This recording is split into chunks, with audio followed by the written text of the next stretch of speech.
सर्वोच्च न्यायालयाच्या आजच्या निर्णयानुसार जरी थोडासा दिलासा आजच्या निवडणुकीला दिला असला तरी न्यायालयाने जे मत नोंदवलं आहे त्यानुसार या सर्व निवडणुकांचं भवितव्य हे कोर्टाच्या निर्णयावर आधारित राहील। कारण कोर्टाने स्पष्टपणे सांगितलं की तुम्ही निवडणुका घ्या पण कोर्टाच्या निर्णयाच्या अधीन राहून घ्या, म्हणजेच टांगती तलवार ओबीसीच्या लोकांवर या निर्णयाने आता आम्हाला दिसते आहे।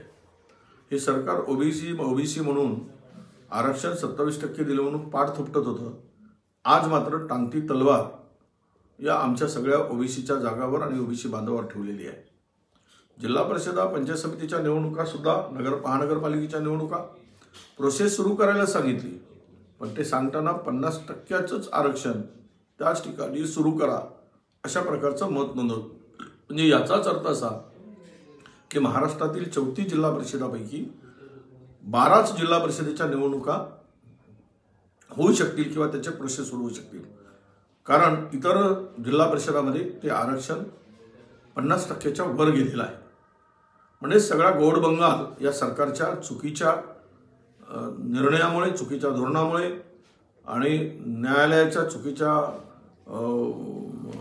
इंटरप्रिटेशनमुळे मला वाटतं हे सगळं जे काही चाललंय ते ओबीसीला मूर्ख बनवण्याचा गोरखधंदा हे सरकार करत आहे।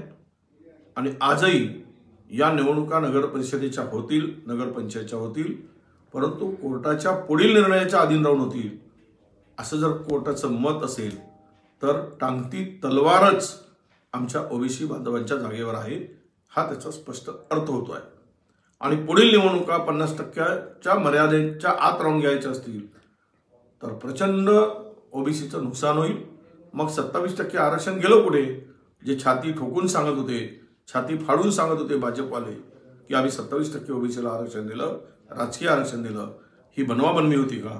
ही ओबीसीच्या भावनांशी खेळी होती का? त्यांना मूर्ख बनवण्याचा धंदा होता का? हे आता उघड झालेलं आहे।